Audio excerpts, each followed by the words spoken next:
Kwe, hello. Greetings here from my homelands, ancestral homelands, Mi'kma'ki, otherwise known as Nova Scotia, Canada. I'm a Mi'kmaq woman from a small community in Nova Scotia known as Bear River First Nation. I am currently also an assistant professor in the faculties of law and management at Dalhousie University.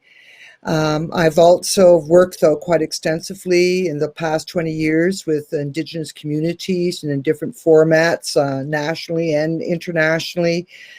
And so I'm quite honored to be here today and to facilitate this particular panel on creating sustainable livelihoods. We're going to be looking at sustainable livelihoods, discussing how our experiences with trying to create sustainable livelihoods as it creates to ocean. I also just want to take a moment to honor all of the ancestral homelands and oceans of Indigenous people here and around the world. And so it's quite an honor as an Indigenous person to be able to do that. And that's custom of how we try to acknowledge the ancestral homelands and oceans and waterways that we are so intricately connected with.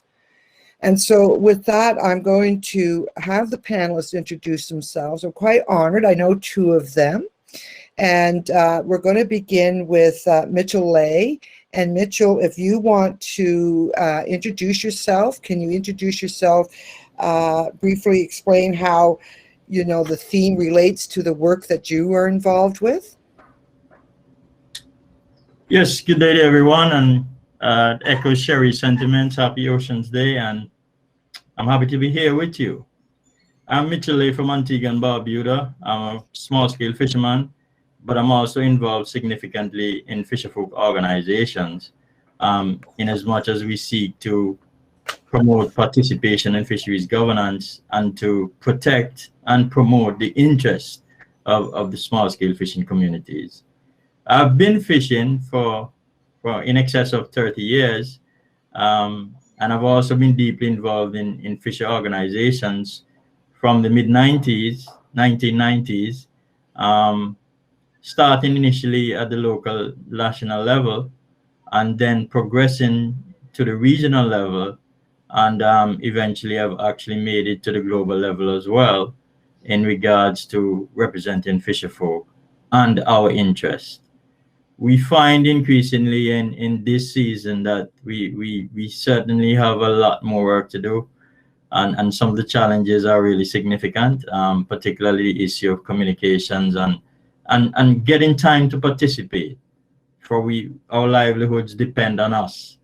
So those are some significant challenges that we do face that we seek to overcome as well.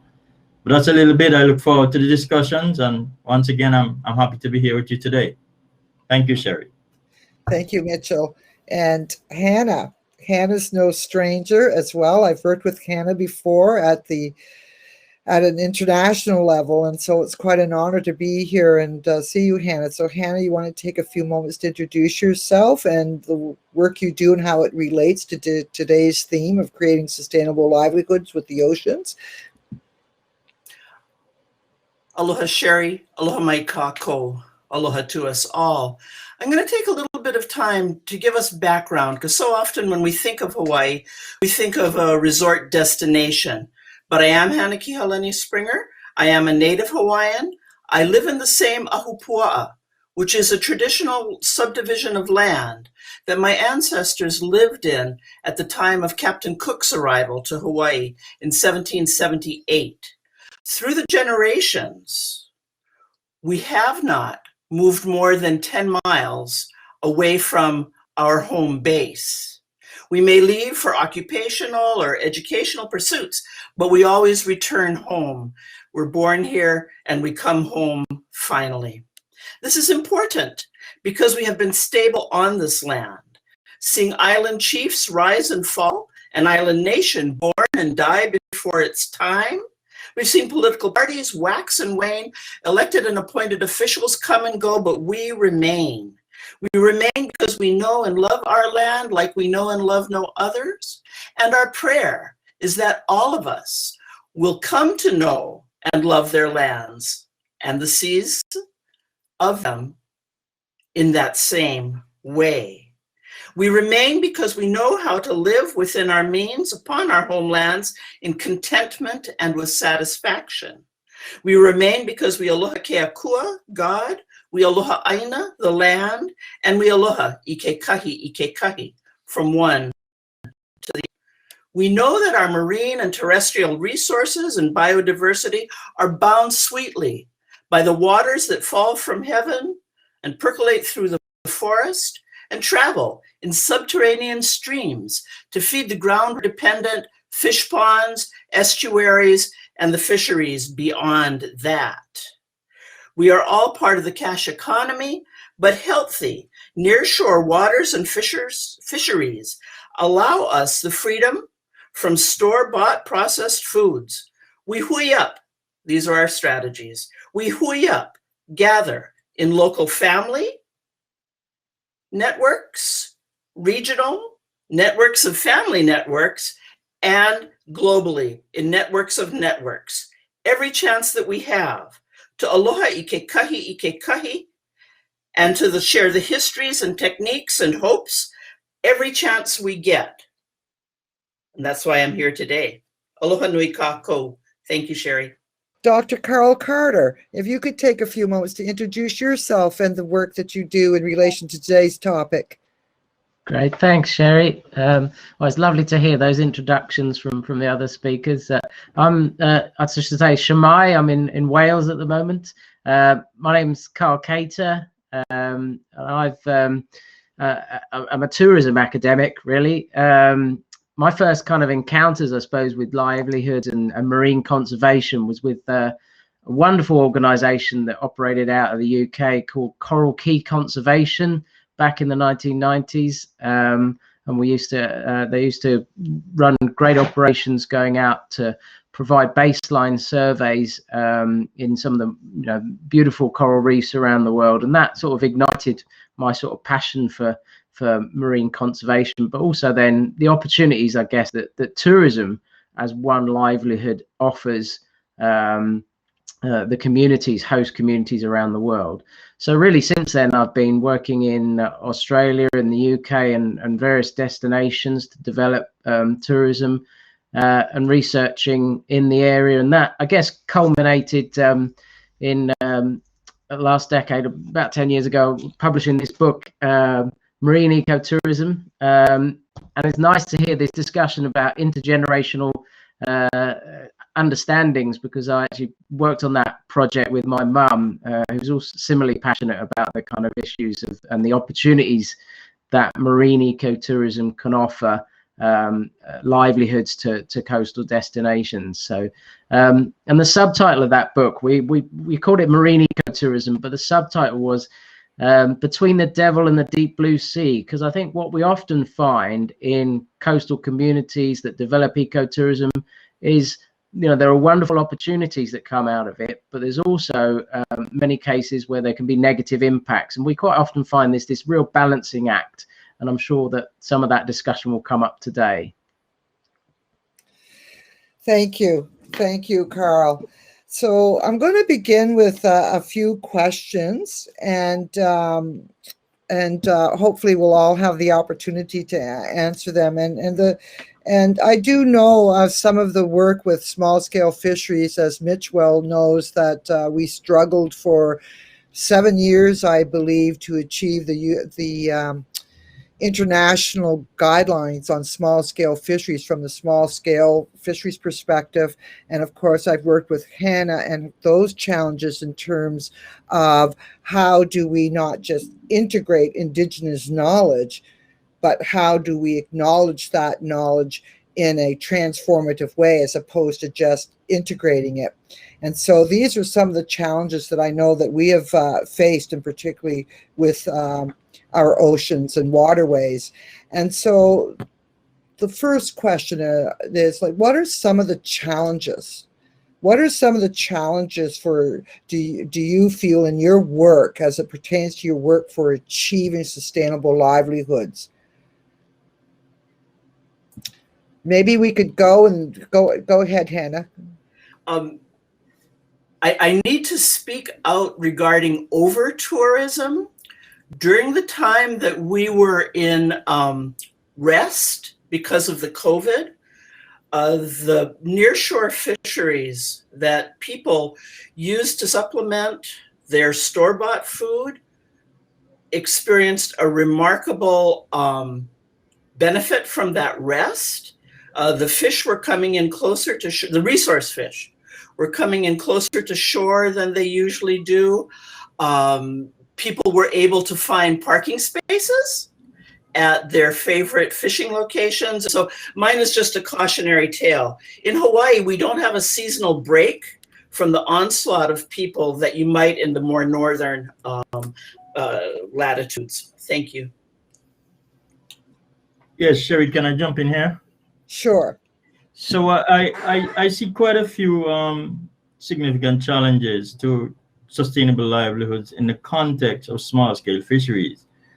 So I'm looking from my lens at the moment. And of course, we represent a significant percentage of the livelihoods that depend on the ocean. And I would say 90% or more of the livelihoods that are ocean-based are found in the small-scale fishery sector. Just to go back to what Hannah was saying, obviously one of the big issues is you know, something like tourism quite often is quite blinkered, and it kind of sits in this like silo. It doesn't really understand the impacts that it's kind of having on the host destinations and the communities that are hosting. And obviously when we're looking in livelihood terms, we're thinking across the whole spectrum really of opportunities to earn a living really from all the resources that are there. So I think tourism has to be much more respectful of the other you know, economic practices and livelihoods that are happening, just as, you know, this obviously the attention to the fisheries and the communities that are already there. In Hawaii, the small scale fisheries that we're talking about have declined drastically. So much of my experience with fishing is more of a subsistence work, again, to supplement our store-bought foods. Yeah. And you could raise another interesting point is about, you know, consumption as well, because I think, you know, it's sometimes you know, the ecotourism, there's this sort of like idea that there's too much focus sometimes on purely non-consumptive forms of tourism. And of course, indigenous practices, you know, have all been about living with the land and off the land for as long as we've been around. So that's another interesting point. Thank you so much for that. And I see that Mitch has rejoined us. And Mitch, you were about to tell us what some of the challenges are. Well, you had many, but you're going to focus in on a few with achieving sustainable livelihoods with the oceans. Yes, so I was referring to the context of the small-scale fishery sector and the fact that we do comprise by far the largest percentage of livelihoods in the ocean space. But we see increasing challenges, particularly from the new blue economy focus, which seeks to sort of sideline the small-scale fishery sector. We do see as well significant challenges in the narrative at the global level, and the narrative that speaks to fisheries in the context of say, control and disease, conservation type narrative that purely seeks to look at negative aspects as opposed to promoting some forms of development we appropriate, and also to look at how statistics are interpreted. And a lot of times the global interpretation is forced in the local context, and this presents a serious challenge for local economies to actually generate and sustain livelihoods in the sector. These are just a few. We do have some more, but I'll give some opportunity for the others as well. Yeah. Hannah? I was just going to say, locally, a small-scale fishery that developed and is now being grappled with was aquarium fish collection, where you had folks going out to catch the pretty fish. But some of the pretty fish were also food resource fish. So there was some tension there, and we're grappling with it in both the courts and legislatively in Hawaii. Thank you, Sherry. Thank you so much for all of those. And I just want to follow up a little bit before we go on to our next question with what Mitch was saying. This really holds true for Indigenous peoples as well, and small-scale fisheries. We always seem to be stuck in between. Well, first of all, just trying to gain access to a livelihood with all these other livelihoods. But I know from in the Canadian context, it always seems that there's two choices. It's either this over exploitation, like you have to grow your technology to this mega development, or this development model where you're almost forced to over exploit the resources, to that conservation on the other end of the spectrum where there's no human footprint, or what they call fortress conservation. And as Indigenous people, and I can say this for small scale fishers as well, we're trying to perform a livelihood in good relationships with the ocean, the good as our relatives, as not taking more than what we need, or we're trying to make a livelihood without compromising the ecological systems that support that livelihood. And that's what makes it so challenging. So with that, I'm going to follow up with a question. So you just mentioned your challenges. What would be the ideal concept of a good, sustainable livelihood? What would be, like, say, if what would be the ideal, like here, we're saying the state of sustainable livelihoods. What would that encompass? And what techniques, or what would we have to do to get there? At home, we are involved in a 10-year all species rest from the shoreline, so including the shellfish and the seaweeds, out to a depth of 120 feet, which is about the extent of a free diver or a family on a small boat. We got tremendous pushback on that, but we're exercising the traditional and customary right to rest a resource. In our legislation and legal system, the emphasis has been on extracting resources, hunting rights, fishing rights, but we're choosing to exercise the right to rest as a traditional and customary practice. So when we can approach our seascapes with that sense of rest is an important part of any life cycle, and treat our family of the reef in that same way, we're 5 years in, and the statistical results are astounding. Thank you. Thank you, Hannah. If I may just quickly follow up, has everyone bought into that? Is that a whole shoreline, or is that just your people? Or it's about a 3-mile stretch of shoreline on our home, Ahupua'a, and there are skeptics, but if I can tell a little story, and of course some pushback, but we requested and received state permission on a special use permit to hold an invasive species roundup, removal from the reef. And so some of the skeptics came to check us out and see how it truly was. Well, when they went into the water, they had to step over shellfish and limu that they had not seen in such abundance in their young lifetimes. And when they got into the water, they saw the lobsters and other resource species in a relative abundance. I heard from the streets when they got home, they were saying, "Uncle, that must have looked like old Hawaii. We want to do that too. Can we?"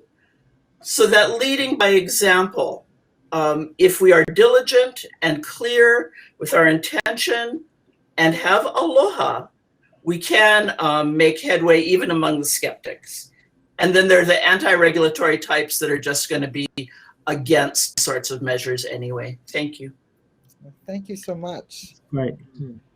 it's having those really strong links to place and strong involvement from the community. I think the things that you're talking about, Hannah, is what makes a difference, doesn't it? And I think, you know, sometimes we think maybe there's been a change, maybe a bit in attitudes, that, you know, rather than that top-down management approach of the old MPAs, you know, moving towards much more kind of locally managed marine areas. You know, I've seen wonderful examples of these in New Guinea, for example, where the community is involved. And we've seen time and time again, you know, these examples of no-take zones having an enormous impact, not just on the zone itself, but also on the surrounding ecosystem as well.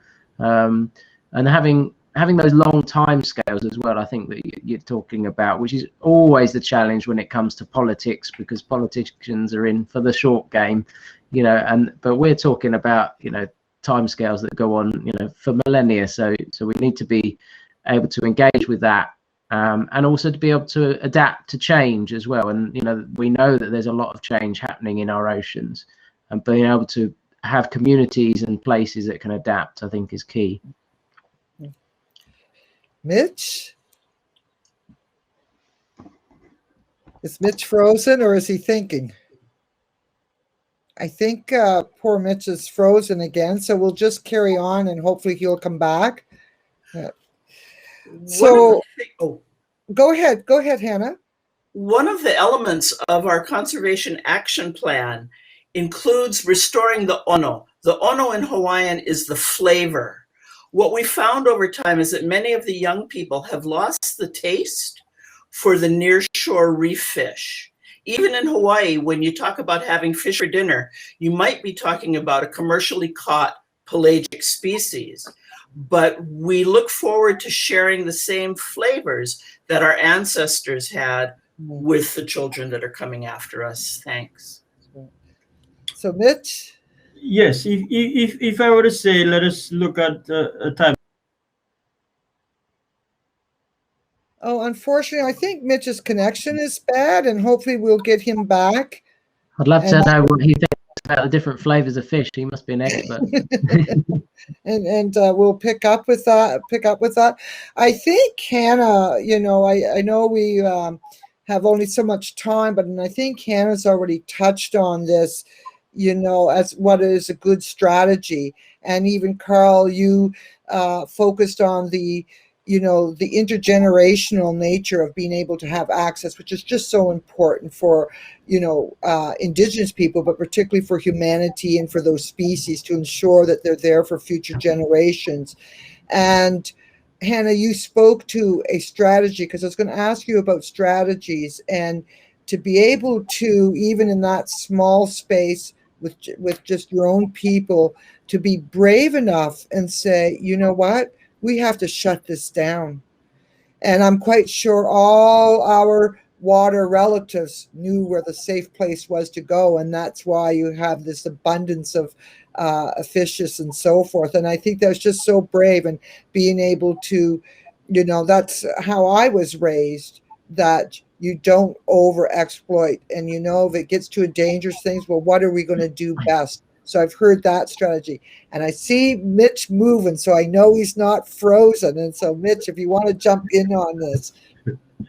Yeah, I wanted to make a contribution in terms of how do we look at having sustainable livelihoods and creating those in the small scale fishery sector, in the ocean space, with other competing actors as well. So one of the key points for me would be for new actors to respect existing actors. So have a respect for the actors that are already there. We're already in this space. So you don't ride roughshod over the existing actors. And this seems to be an emerging issue. Yes. And then the other issue is the issue of the responsible stewardship on the onus on the fishers themselves. So in the Caribbean Network of Fisherfolk Organization has created a code of conduct for fisheries and the fisherfolk themselves, with some collaboration with our partners, so that we can be responsible stewards to secure the ecological foundation of our livelihoods, so that those livelihoods. Yeah, Mitch is frozen again, but I really appreciate the essence of what he's saying. And this has been so difficult because there is this notion of ocean grabbing as there is land grabbing. And I just wanted to offer something here.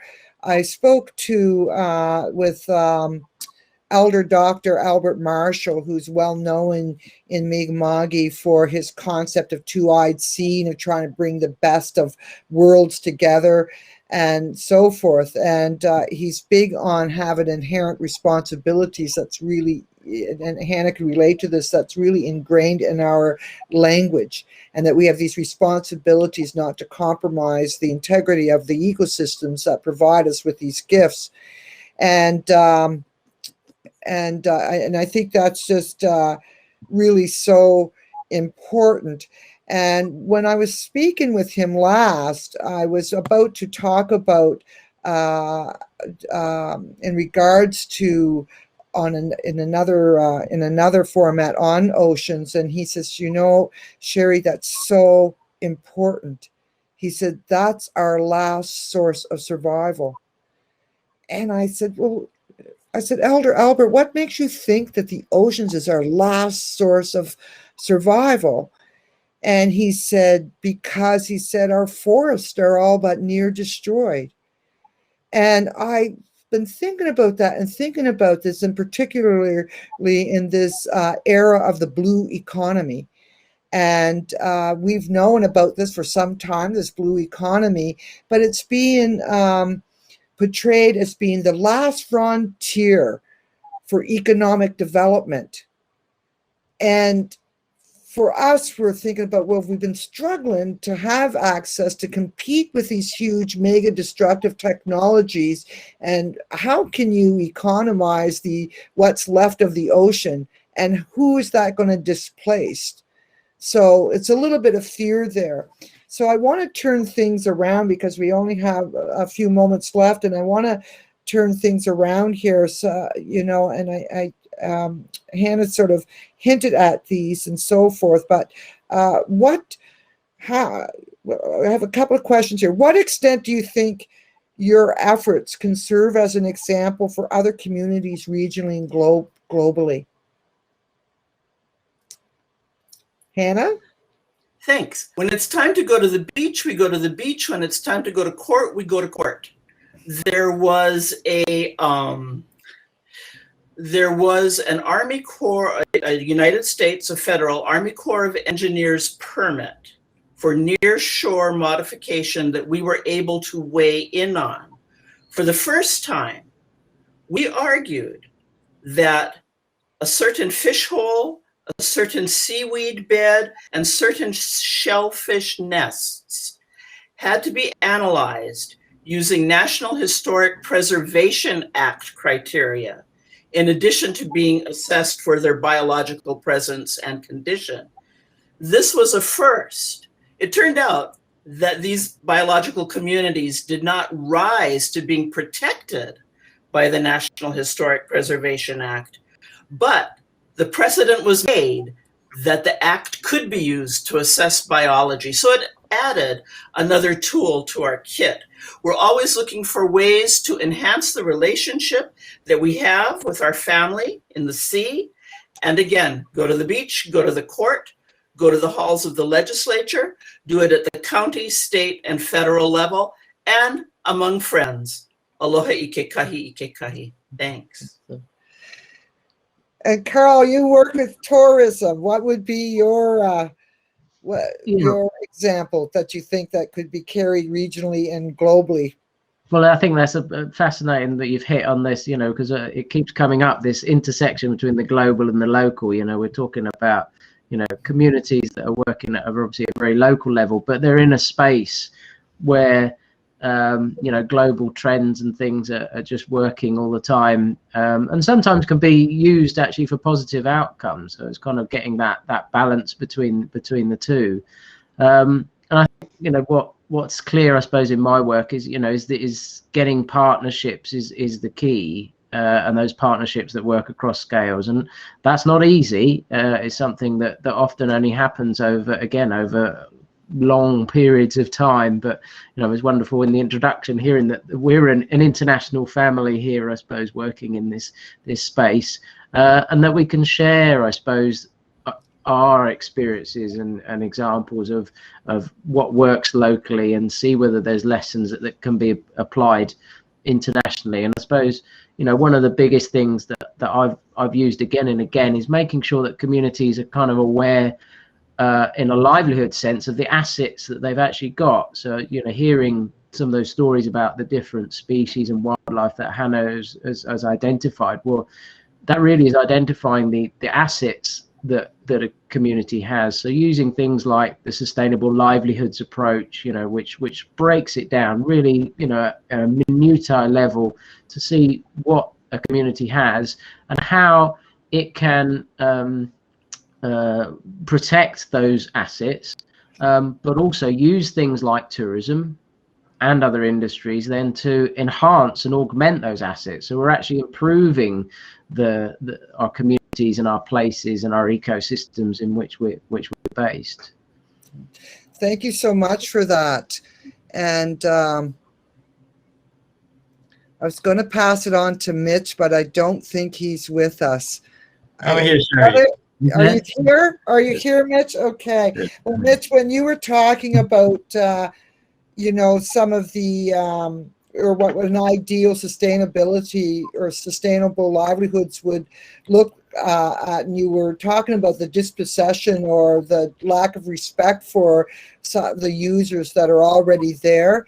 And I had summed up with ocean grabbing and this big challenge of working with the blue economy and so forth from a small scale perspective. And so I tried to reiterate where I think you were going with that. And but what we're talking about right now is how do you think, or to what extent do you think that some of the efforts that you're working on could serve as an example for regionally and globally? So I think some of the things that are really critical to move to different levels and to share as well include the whole issue of building capacity for informed participation in governance. So building the capacity for informed participation by fisherfolk in fisheries governance. I think that is a critical component. The other area that we work on significantly is the area of communications, where we try to get information to fisherfolk, both management information, responsible practices information, and building knowledge, particularly in the areas of policy, governance, etc. And the other area is actually participating. So building the actual space so that you have fisherfolk representatives who have the time to participate. I think that's critically important, because you know the work that you're in and you know what is required to keep it. So you need to be active in that space. So not only building the capacity to participate, but also creating the environment so that people can actively participate. So we actively participate in the regional fisheries governance mechanisms in the region, and we promote the national organizations, promote their participation at the national level as well. So those are some of the things that we focus on. And I would say that the whole idea of having capacity to look at how we behave responsibly in the environment as well is an important factor. So those are some of my thoughts, Sherry. Thank you. Yes, thank you so much. I think all of you spoke quite well to the importance of community involvement. And unfortunately, a lot of decisions are made from a very top-down perspective that does not take into consideration the people who are striving to make a sustainable livelihood. And I think, Carl, you talked about the importance of community assets, and Hannah, the importance of her community getting together and making that very courageous decision to you know, to just let the fish rest for 10 years. And Mitch, in talking about community involvement, community representation, and particularly in the governance. And I think this is just so near and dear to my heart. It's about, you know, my work is about creating spaces of the voices that are missing a lot of times, and they're really key knowledge holders that can really guide us to more sustainable livelihoods. With that, I just want some closing remarks. We'll have some closing remarks, and this is a real challenge, and even for me. But what is something that you're optimistic about? Or what would be your takeaway message that you would like to give the audience, that the audience to leave with? So before I pop out, I'll go first, Sherry. Okay. I think for me, I would look at the next generation and say to the next generation, don't be afraid to venture into the fisheries sector. Understand that we've learned a lot of lessons about sustainability. We've learned a lot of lessons about responsible stewardship, and there is opportunity. Because if I give you an example, in our region, we have more fish species that are not utilized than those that are utilized.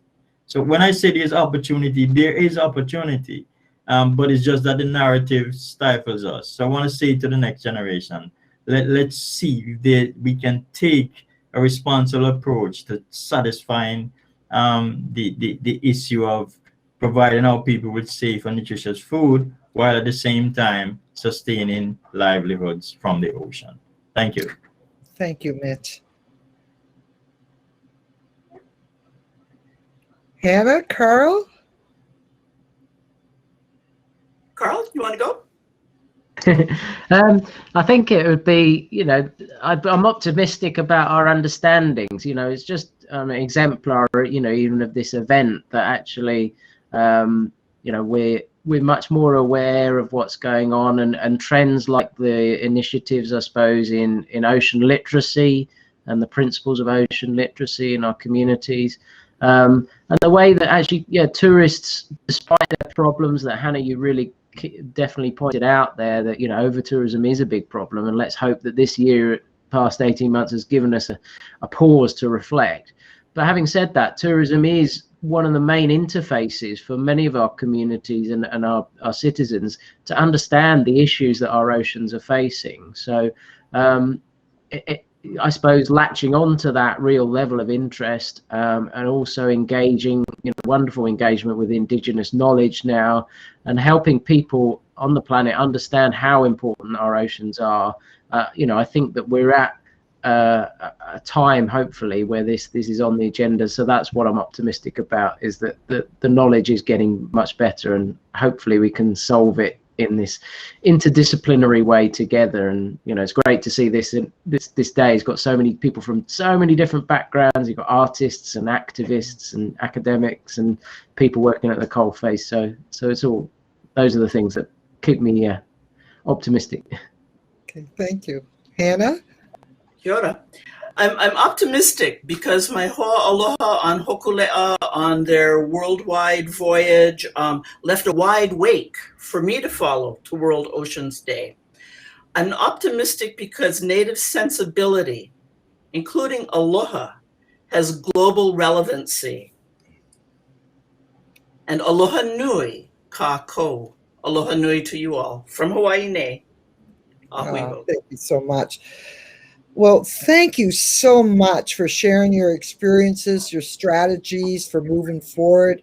And thank you to the organizers for this particular panel on World Oceans Day. I think it's so important, and I really appreciate creating the space for us to be able to speak at this. And I will just leave with one final reflection that I've been reflecting on for a few days now. We have this courageous senator in Canada, and she's Cree, and she's a Cree woman, and Senator Mary Jane McCallum. And I just recently have met her, and she made a statement that has stayed with me, that makes me optimistic, and because we're trying so hard to ensure that there's livelihoods here for the next generation, for this generation, the next generation. And she kindly told us, or told me, she said, remember, your work is for the next 7 generations so that we can be remembered as good ancestors. And I've been thinking about that, and I've been trying to tell that in so many different ways, and she just simplified it for me. And it is so true. The work that we're doing is as challenging as it is, that we are laying a blueprint for the younger generation and generations to come of trying to understand how we got to climate change, how we got to these challenges, and they need guidance of how to face those challenges. And to me, that's what being a good ancestor is. So Walalio, thank you so much. And it was great to see old friends and meet new ones. Thank you so much. Happy Oceans Day. Okay. Thanks, Sherry. Thanks, Jerry.